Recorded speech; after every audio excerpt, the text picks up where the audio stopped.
श्रीगुरुभ्यो नमः। शुक्लाम्बरधरम् विष्णुम् शशिवर्णम् चतुर्भुजम् प्रसन्नवदनम् ध्यायेत् सर्वविघ्नोपशान्तये। यस्य द्विरदवक्त्राद्याः पारिषद्याः परस्यतम् विघ्नम् निघ्नन्ति सततम् विश्वक्सेनम् तमाश्रये। श्रीगुरुभ्यो नमः। श्रीलक्ष्मी अष्टोत्तर शतनाम स्तोत्रम्। देव्युवाच देवदेव महादेव त्रिकालज्ञमहेश्वर करुणाकर देवेश भक्तानुग्रहकारक अष्टोत्तरशतं लक्ष्म्या श्रोतुमिच्छामि तत्त्वतः। ईश्वर उवाच देवी साधु महाभागे महाभाग्यप्रदायकम् सर्वैश्वर्यकरं पुण्यं सर्वपापप्रणाशनं सर्वदारिद्र्यशमनं श्रवणाद्भुक्तिमुक्तिदं राजवस्यकरं दिव्यं गुह्याद्गुह्यतरं परं दुर्लभं सर्वदेवानां चतुष्षष्टिकलास्पदं पद्मादीनां वरान्तानां निधीनां नित्यदायकम् समस्तदेव संसेव्यम् अणिमाद्यष्टसिद्धिदम् किमत्र बहुनोक्तेन देवी प्रत्यक्षदायकम्। तव प्रीत्याद्य वक्ष्यामि समाहितमनः शृणु अष्टोत्तरशतस्यास्य महालक्ष्मीस्तु देवता क्लीं बीजपदमित्युक्तं शक्तिस्तु भुवनेश्वरी अङ्गन्यासः करन्यासः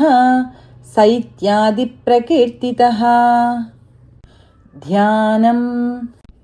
वन्दे पद्मकरां प्रसन्नवदनां सौभाग्यदां भाग्यदां हस्ताभ्यामभयप्रदां मणिगणैर्नानाविधैर्भूषितां भक्ताभीष्टफलप्रदां हरिहरब्रह्मादिभिः सेवितां पार्श्वे पङ्कजशङ्खपद्मनिधिभिः युक्तां सदा शक्तिभिः सरसिजनयने सरोजहस्ते धवलतरां शुकगन्धमाल्यशोभे भगवती हरिवल्लभे मनोज्ञे त्रिभुवनभूतिकरि प्रसीद मह्यम्। ॐ प्रकृतिं विकृतिं विद्यां सर्वभूतहितप्रदां श्रद्धां विभूतिं सुरभिं नमामि परमात्मिकां वाचं पद्मालयां पद्मां शुचिं स्वाहां स्वधां सुधां धन्यां हिरण्मयीं लक्ष्मीं नित्यपुष्टां विभावरीं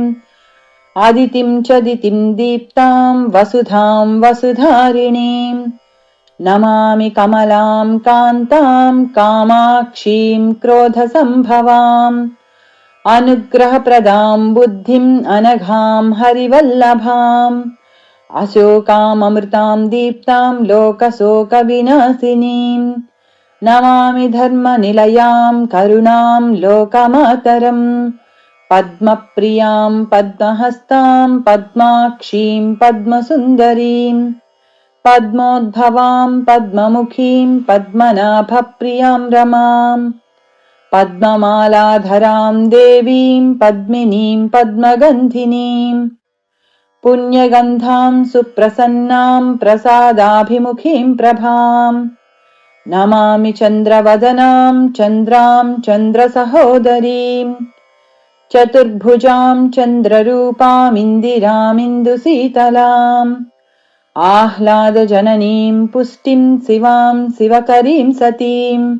विमलां विश्वजननीं तुष्टिं दारिद्र्यनाशिनीं प्रीतिपुष्करिणीं शान्तां शुक्लमाल्याम्बरां श्रियं भास्करीं बिल्वनिलयां वरारोहां यशस्विनीं वसुन्धरामुदाराङ्गां हरिणीं हेममालिनीं धनधान्यकरीं सिद्धिं स्त्रैणसौम्यां शुभप्रदां रूपवेश्मगतानन्दां वरलक्ष्मीं वसुप्रदां शुभां हिरण्यप्राकारां समुद्रतनयां जयां नमामि मङ्गलां देवीं विष्णुवक्षस्थलस्थिताम् विष्णुपत्नीं प्रसन्नाक्षीं नारायणसमाश्रिताम् दारिद्र्यध्वंसिनीं देवीं सर्वोपद्रववारिणीं नवदुर्गां महाकाळीं ब्रह्मविष्णुशिवात्मिकाम् त्रिकालज्ञानसम्पन्नां नमामि भुवनेश्वरीम् लक्ष्मीं क्षीरसमुद्रराजतनयां श्रीरङ्गधामेश्वरीम् दासीभूतसमस्तदेववनितां लोकैकदीपाङ्कुराम् श्रीमन्मन्दकटाक्षलब्धविभवब्रह्मेन्द्रगङ्गाधराम् त्वां त्रैलोक्यकुटुम्बिनीं सरसिजां वन्दे मुकुन्दप्रियाम् मातर्नमामि कमले कमलायताक्षी श्रीविष्णुहृत्कमलवासिनि विश्वमातः क्षीरोदजे कमलकोमलगर्भगौरी लक्ष्मी प्रसीद सततं नमतां शरण्ये। ॐ प्रकृतिं विकृतिं विद्यां सर्वभूतहितप्रदां श्रद्धां विभूतिं सुरभिं नमामि परमात्मिकाम् वाचं पद्मालयां पद्मां शुचिं स्वाहां स्वधां सुधां धन्यां हिरण्मयीं लक्ष्मीं नित्यपुष्टां विभावरीम् आदितिं च दितिं दीप्तां वसुधां वसुधारिणीं नमामि कमलां कान्तां कामाक्षीं क्रोधसम्भवाम् अनुग्रहप्रदां बुद्धिम् अनघां हरिवल्लभाम् अशोकाममृतां दीप्तां लोकशोकविनाशिनीं नमामि धर्मनिलयां करुणां लोकमातरम् पद्मप्रियां पद्महस्तां पद्माक्षीं पद्मसुन्दरीं पद्मोद्भवां पद्ममुखीं पद्मनाभप्रियां रमाम् पद्ममालाधरां देवीं पद्मिनीं पद्मगन्धिनीं पुण्यगन्धां सुप्रसन्नां प्रसादाभिमुखीं प्रभाम्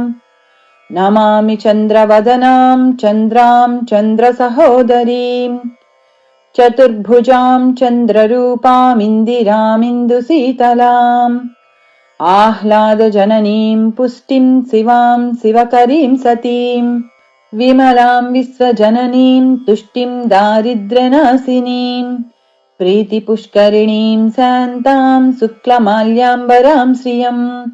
भास्करीं बिल्वनिलयां वरारोहां यशस्विनीं वसुन्धरामुदाराङ्गां हरिणीं हेममालिनीं धनधान्यकरीं सिद्धिं स्त्रैणसौम्यां शुभप्रदां रूपवेस्मगतानन्दां वरलक्ष्मीं वसुप्रदां शुभां हिरण्यप्राकारां समुद्रतनयां जयां नमामि मङ्गलां देवीं विष्णुवक्षस्थलस्थितां विष्णुपत्नीं प्रसन्नाक्षीं नारायणसमाश्रितां दारिद्र्यध्वंसिनीं देवीं सर्वोपद्रववारिणीं नवदुर्गां महाकाळीं ब्रह्मविष्णुशिवात्मिकाम् त्रिकालज्ञानसम्पन्नां नमामि भुवनेश्वरीं लक्ष्मीं क्षीरसमुद्रराजतनयां श्रीरङ्गधामेश्वरीं दासीभूतसमस्तदेववनितां लोकैकदीपाङ्कुराम् श्रीमन्मन्दकटाक्षलब्धविभवब्रह्मेन्द्रगङ्गाधराम् त्वां त्रैलोक्यकुटुम्बिनीं सरसिजां वन्दे मुकुन्दप्रियाम् मातर्नमामि कमले कमलायताक्षी श्रीविष्णुहृत्कमलवासिनि विश्वमातः क्षीरोदजे कमलकोमलगर्भगौरी लक्ष्मी प्रसीद सततं नमतां शरण्ये। ॐ प्रकृतिं विकृतिं विद्यां सर्वभूतहितप्रदां श्रद्धां विभूतिं सुरभिं नमामि परमात्मिकाम् वाचं पद्मालयां पद्मां शुचिं स्वाहां स्वधां सुधां धन्यां हिरण्मयीं लक्ष्मीं नित्यपुष्टां विभावरीम् आदितिं च दितिं दीप्तां वसुधां वसुधारिणीं नमामि कमलां कान्तां कामाक्षीं क्रोधसम्भवाम् अनुग्रहप्रदां बुद्धिम् अनघां हरिवल्लभाम् अशोकाममृतां दीप्तां लोकशोकविनाशिनीं नमामि धर्मनिलयां करुणां लोकमातरम् पद्मप्रियां पद्महस्तां पद्माक्षीं पद्मसुन्दरीं पद्मोद्भवां पद्ममुखीं पद्मनाभप्रियां रमां पद्ममालाधरां देवीं पद्मिनीं पद्मगन्धिनीं पुण्यगन्धां सुप्रसन्नां प्रसादाभिमुखीं प्रभां नमामि चन्द्रवदनां चन्द्रां चन्द्रसहोदरीं चतुर्भुजां चन्द्ररूपामिन्दिरामिन्दुशीतलाम् आह्लादजननीं पुष्टिं शिवां शिवकरीं सतीं विमलां विश्वजननीं तुष्टिं दारिद्र्यनाशिनीं प्रीतिपुष्करिणीं शान्तां शुक्लमाल्याम्बरां श्रियं भास्करीं बिल्वनिलयां वरारोहां यशस्विनीं वसुन्धरामुदाराङ्गां हरिणीं हेममालिनीं धनधान्यकरीं सिद्धिं स्त्रैणसौम्यां शुभप्रदां रूपवेस्मगतानन्दां वरलक्ष्मीं वसुप्रदां शुभां हिरण्यप्राकारां समुद्रतनयां जयां नमामि मङ्गलां देवीं विष्णुवक्षस्थलस्थितां विष्णुपत्नीं प्रसन्नाक्षीं नारायणसमाश्रितां दारिद्र्यध्वंसिनीं देवीं सर्वोपद्रववारिणीं नवदुर्गां महाकाळीं ब्रह्मविष्णुशिवात्मिकां त्रिकालज्ञानसम्पन्नां नमामि भुवनेश्वरीं लक्ष्मीं क्षीरसमुद्रराजतनयां श्रीरङ्गधामेश्वरीं दासीभूतसमस्तदेववनितां लोकैकदीपाङ्कुराम् श्रीमन्मन्दकटाक्षलब्धविभव ब्रह्मेन्द्रगङ्गाधरां त्वां त्रैलोक्यकुटुम्बिनीं सरसिजां वन्दे मुकुन्दप्रियां मातर्नमामि कमले कमलायताक्षी श्रीविष्णुहृत्कमलवासिनि विश्वमातः क्षीरोदजे कमलकोमलगर्भगौरी लक्ष्मी प्रसीद सततं नमतां शरण्ये। ॐ प्रकृतिं विकृतिं विद्यां सर्वभूतहितप्रदां श्रद्धां विभूतिं सुरभिं नमामि परमात्मिकां पाचं पद्मालयां पद्मां शुचिं स्वाहां स्वधां सुधां धन्यां हिरण्मयीं लक्ष्मीं नित्यपुष्टां विभावरीम् आदितिं च दितिं दीप्तां वसुधां वसुधारिणीं नमामि कमलां कान्तां कामाक्षीं क्रोधसम्भवाम् अनुग्रहप्रदां बुद्धिम् अनघां हरिवल्लभाम् अशोकाममृतां दीप्तां लोकशोकविनाशिनीं नमामि धर्मनिलयां करुणां लोकमातरम् पद्मप्रियां पद्महस्तां पद्माक्षीं पद्मसुन्दरीं पद्मोद्भवां पद्ममुखीं पद्मनाभप्रियां रमां पद्ममालाधरां देवीं पद्मिनीं पद्मगन्धिनीं पुण्यगन्धां सुप्रसन्नां प्रसादाभिमुखीं प्रभां नमामि चन्द्रवदनां चन्द्रां चन्द्रसहोदरीं चतुर्भुजां चन्द्ररूपामिन्दिरामिन्दुशीतलाम् आह्लादजननीं पुष्टिं शिवां शिवकरीं सतीं विमलां विश्वजननीं तुष्टिं दारिद्र्यनाशिनीं प्रीतिपुष्करिणीं शान्तां शुक्लमाल्याम्बरां श्रियं भास्करीं बिल्वनिलयां वरारोहां यशस्विनीं वसुन्धरामुदाराङ्गां हरिणीं हेममालिनीं धनधान्यकरीं सिद्धिं स्त्रैणसौम्यां शुभप्रदां रूपवे स्म गतानन्दाम् वरलक्ष्मीम् वसुप्रदाम् शुभाम् हिरण्यप्राकाराम् समुद्रतनयाम् जयाम्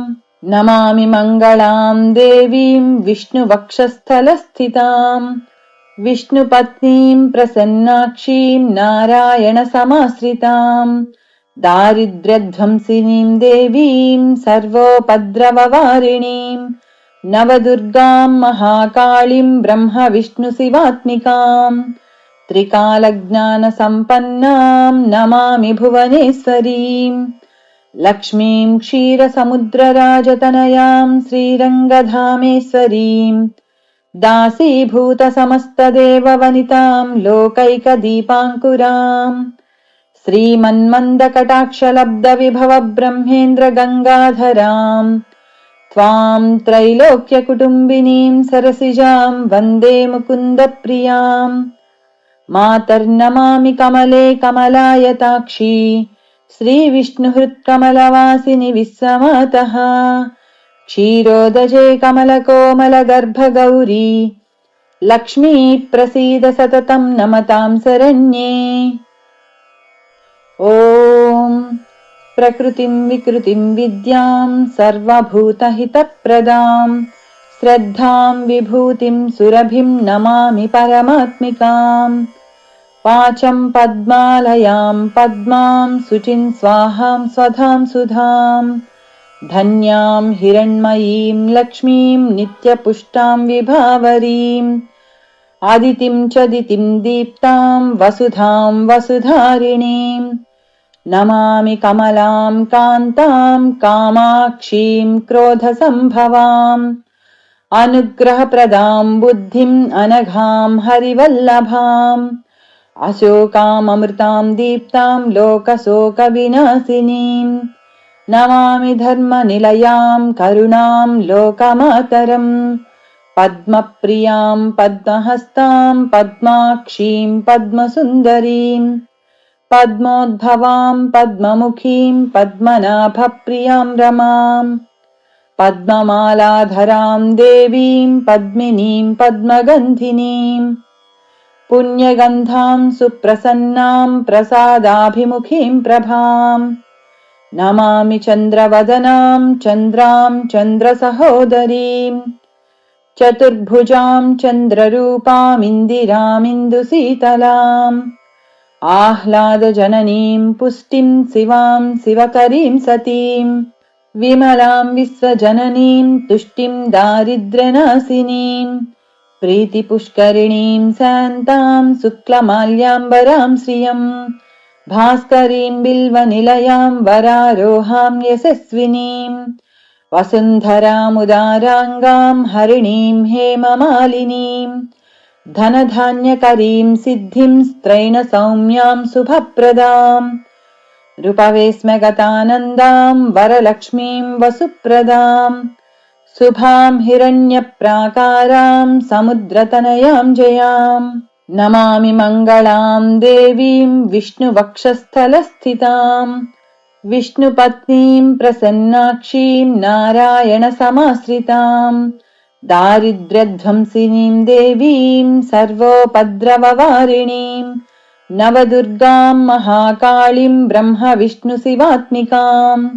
त्रिकालज्ञानसम्पन्नाम् नमामि भुवनेश्वरीम्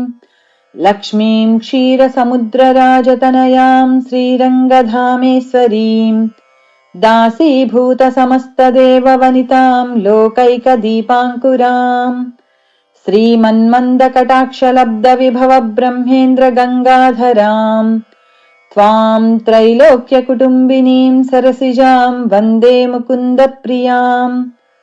मातर्नमामि कमले कमलायताक्षी श्रीविष्णुहृत्कमलवासिनि विश्वमातः क्षीरोदजे कमलकोमलगर्भगौरी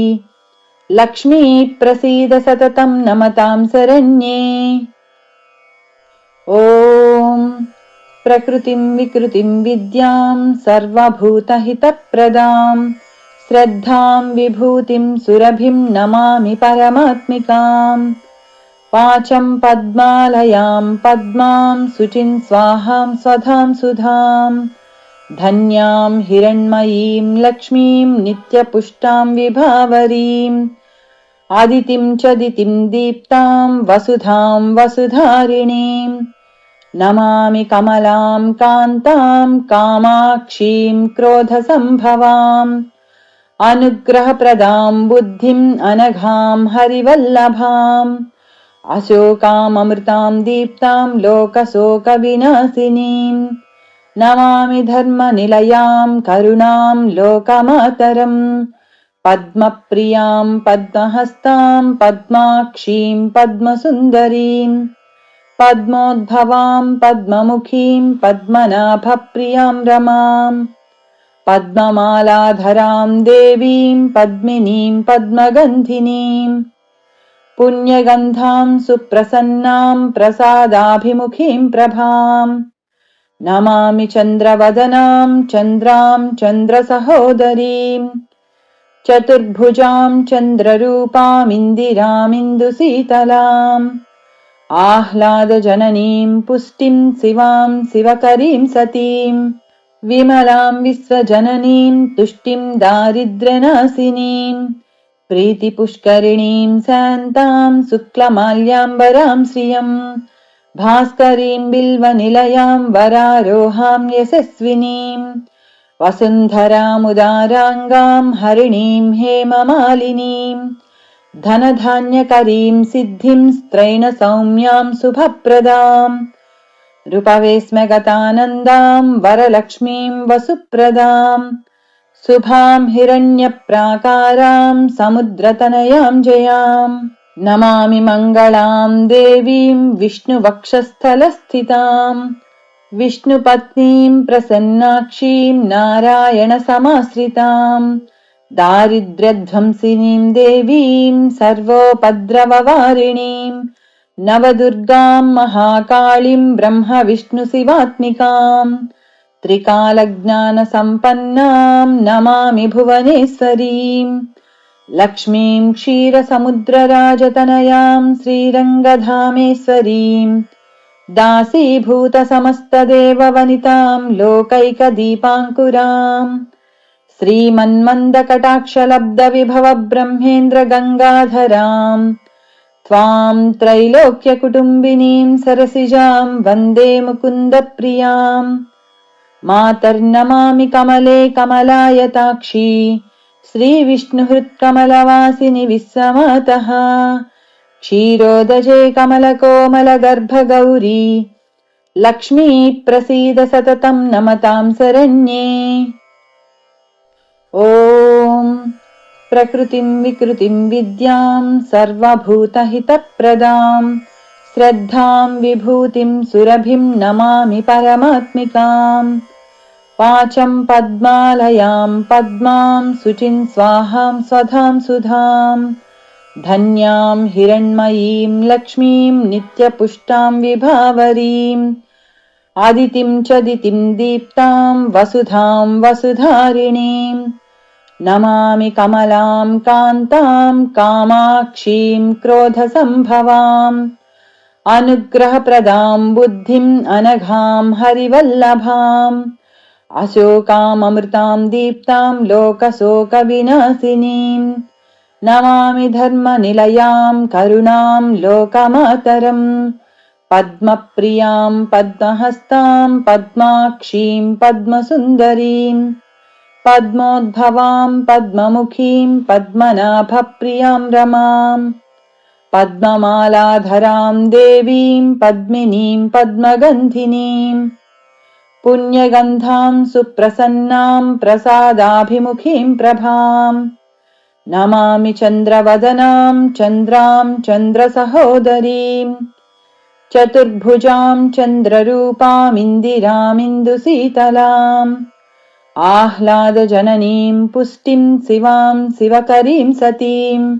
विमलां विश्वजननीं तुष्टिं दारिद्र्यनाशिनीं प्रीतिपुष्करिणीं शान्तां शुक्लमाल्याम्बरां श्रियम् भास्करीं बिल्वनिलयां वरारोहां यशस्विनीं वसुन्धरामुदाराङ्गां हरिणीं हेममालिनीं धनधान्यकरीं सिद्धिं स्त्रैणसौम्यां शुभप्रदाम् रूपवेस्मगतानन्दां वरलक्ष्मीं वसुप्रदाम् शुभां हिरण्यप्राकारां समुद्रतनयां जयाम् नमामि मङ्गलां देवीं विष्णुवक्षस्थलस्थिताम् विष्णुपत्नीं प्रसन्नाक्षीं नारायणसमाश्रिताम् दारिद्र्यध्वंसिनीं देवीं सर्वोपद्रववारिणीं नवदुर्गां महाकाळीं ब्रह्मविष्णुशिवात्मिकाम् त्रिकालज्ञानसम्पन्नां नमामि भुवनेश्वरीं लक्ष्मीं क्षीरसमुद्रराजतनयां श्रीरङ्गधामेश्वरीं दासीभूतसमस्तदेववनितां लोकैकदीपाङ्कुराम् श्रीमन्मन्दकटाक्षलब्धविभवब्रह्मेन्द्रगङ्गाधराम् त्वां त्रैलोक्यकुटुम्बिनीं सरसिजां वन्दे मुकुन्दप्रियाम् मातर्नमामि कमले कमलायताक्षी श्रीविष्णुहृत्कमलवासिनि विश्वमातः क्षीरोदजे कमलकोमलगर्भगौरी लक्ष्मी प्रसीद सततं नमतां शरण्ये। ॐ प्रकृतिं विकृतिं विद्यां सर्वभूतहितप्रदां श्रद्धां विभूतिं सुरभिं नमामि परमात्मिकाम् वाचं पद्मालयां पद्मां शुचिं स्वाहां स्वधां सुधां धन्यां हिरण्मयीं लक्ष्मीं नित्यपुष्टां विभावरीम् आदितिं च दितिं दीप्तां वसुधां वसुधारिणीम् नमामि कमलां कान्तां कामाक्षीं क्रोधसम्भवाम् अनुग्रहप्रदां बुद्धिं अनघां हरिवल्लभाम् अशोकामृतां दीप्तां लोकशोकविनाशिनीम् नमामि धर्मनिलयां करुणां लोकमातरम् पद्मप्रियां पद्महस्तां पद्माक्षीं पद्मसुन्दरीं पद्मोद्भवां पद्ममुखीं पद्मनाभप्रियां रमां पद्ममालाधरां देवीं पद्मिनीं पद्मगन्धिनीं पुण्यगन्धां सुप्रसन्नां प्रसादाभिमुखीं प्रभां नमामि चन्द्रवदनां चन्द्रां चन्द्रसहोदरीं चतुर्भुजां चन्द्ररूपामिन्दिरामिन्दुशीतलाम् आह्लादजननीं पुष्टिं शिवां शिवकरीं सतीं विमलां विश्वजननीं तुष्टिं दारिद्र्यनाशिनीं प्रीतिपुष्करिणीं शान्तां शुक्लमाल्याम्बरां श्रियं भास्करीं बिल्वनिलयां वरारोहां यशस्विनीं वसुन्धरामुदाराङ्गां हरिणीं हेममालिनीं धनधान्यकरीं सिद्धिं स्त्रैणसौम्यां शुभप्रदाम् रूपवेस्मगतानन्दां वरलक्ष्मीं वसुप्रदाम् शुभां हिरण्यप्राकारां समुद्रतनयां जयाम् नमामि मङ्गलां देवीं विष्णुवक्षस्थलस्थिताम् विष्णुपत्नीं प्रसन्नाक्षीं नारायणसमाश्रिताम् दारिद्र्यध्वंसिनीं देवीं सर्वोपद्रववारिणीं नवदुर्गां महाकाळीं ब्रह्मविष्णुशिवात्मिकाम् त्रिकालज्ञानसम्पन्नां नमामि भुवनेश्वरीं लक्ष्मीं क्षीरसमुद्रराजतनयां श्रीरङ्गधामेश्वरीं दासीभूतसमस्तदेववनितां लोकैकदीपाङ्कुराम् श्रीमन्मन्दकटाक्षलब्धविभवब्रह्मेन्द्रगङ्गाधराम् त्वां त्रैलोक्यकुटुम्बिनीं सरसिजां वन्दे मुकुन्दप्रियाम्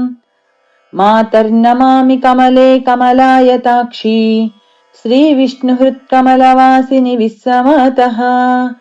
क्षीरोदजे कमलकोमलगर्भगौरी लक्ष्मी प्रसीद सततं नमतां शरण्ये। ॐ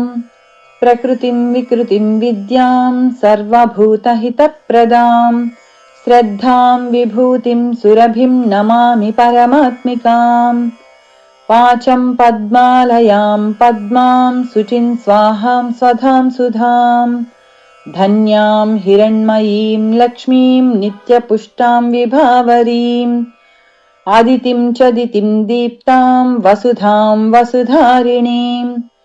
नमामि कमलां कान्तां कामाक्षीं क्रोधसम्भवाम् अनुग्रहप्रदां बुद्धिम् अनघां हरिवल्लभाम् अशोकाममृतां दीप्तां लोकशोकविनाशिनीम् नमामि धर्मनिलयां करुणां लोकमातरम् पद्मप्रियां पद्महस्तां पद्माक्षीं पद्मसुन्दरीम् पद्मोद्भवां पद्ममुखीं पद्मनाभप्रियां रमाम् पद्ममालाधरां देवीं पद्मिनीं पद्मगन्धिनीम् पुण्यगन्धां सुप्रसन्नां प्रसादाभिमुखीं प्रभाम् नमामि चन्द्रवदनां चन्द्रां चन्द्रसहोदरीम् चतुर्भुजां चन्द्ररूपामिन्दिरामिन्दुशीतलाम् आह्लादजननीं पुष्टिं शिवां शिवकरीं सतीं विमलां विश्वजननीं तुष्टिं दारिद्र्यनाशिनीं प्रीतिपुष्करिणीं शान्तां शुक्लमाल्याम्बरां श्रियम् भास्करीं बिल्वनिलयां वरारोहां यशस्विनीं वसुन्धरामुदाराङ्गां हरिणीं हेममालिनीं धनधान्यकरीं सिद्धिं स्त्रैणसौम्यां शुभप्रदाम् रूपवेस्मगतानन्दां वरलक्ष्मीं वसुप्रदाम् शुभां हिरण्यप्राकारां समुद्रतनयां जयाम् नमामि मङ्गलां देवीं विष्णुवक्षस्थलस्थितां विष्णुपत्नीं प्रसन्नाक्षीं नारायणसमाश्रितां दारिद्र्यध्वंसिनीं देवीं सर्वोपद्रववारिणीं नवदुर्गां महाकाळीं ब्रह्मविष्णुशिवात्मिकां त्रिकालज्ञानसम्पन्नां नमामि भुवनेश्वरीम् लक्ष्मीं क्षीरसमुद्रराजतनयां श्रीरङ्गधामेश्वरीं दासीभूतसमस्तदेववनितां लोकैकदीपाङ्कुरां श्रीमन्मन्दकटाक्षलब्धविभवब्रह्मेन्द्रगङ्गाधरां त्वां त्रैलोक्यकुटुम्बिनीं सरसिजां वन्दे मुकुन्दप्रियां मातर्नमामि कमले कमलायताक्षी श्रीविष्णुहृत्कमलवासिनि विश्वमातः क्षीरोदजे कमलकोमलगर्भगौरी लक्ष्मी प्रसीद सततं नमतां शरण्ये। ॐ प्रकृतिं विकृतिं विद्यां सर्वभूतहितप्रदां श्रद्धां विभूतिं सुरभिं नमामि परमात्मिकाम्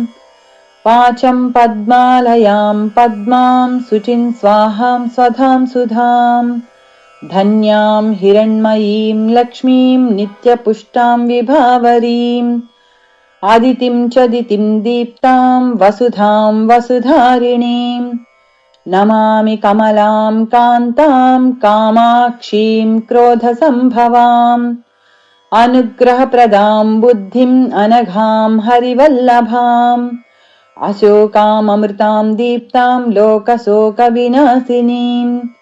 नमामि धर्मनिलयां करुणां लोकमातरम्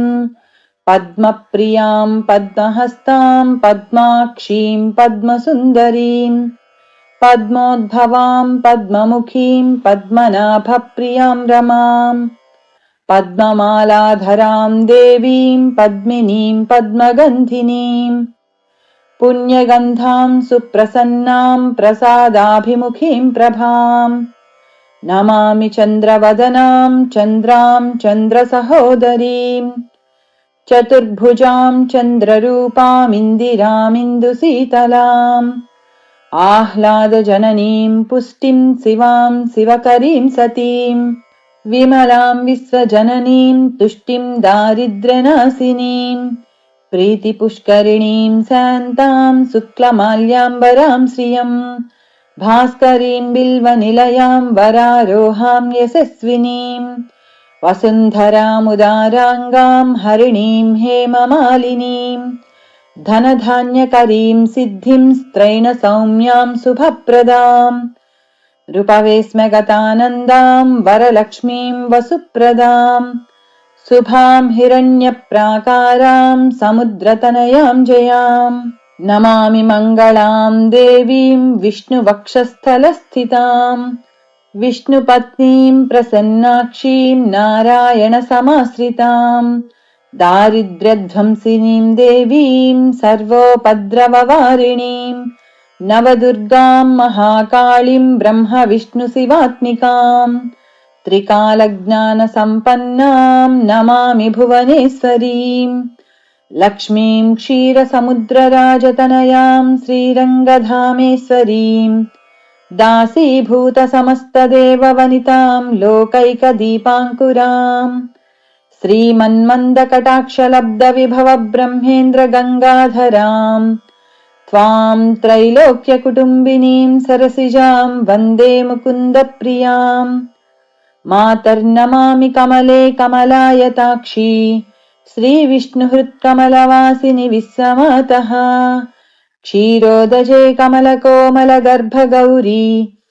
लक्ष्मी प्रसीद सततम् नमताम् शरण्ये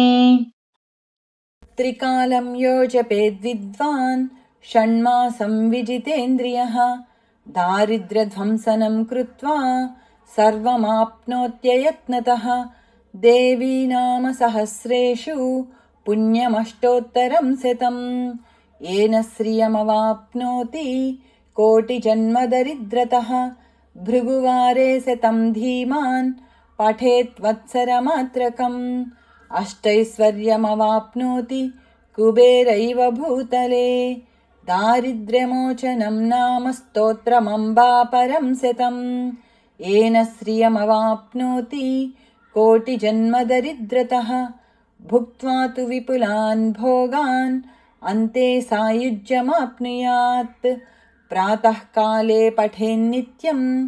सर्वदुःखोपशान्तये पठन्तु चिन्तयेद्देवीम् सर्वाभरणभूषिताम् इति श्रीमहालक्ष्मी अष्टोत्तरशतनामस्तोत्रम् सम्पूर्णम्। यदक्षरपदभ्रष्टम् मात्राहीनम् तु यद्भवेत् तत्सर्वम् क्षम्यताम् देवनारायण नमोऽस्तु ते।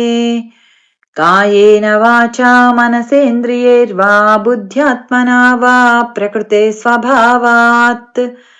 करोमि यद्यत् सकलम् परस्मै नारायणायेति समर्पयामि।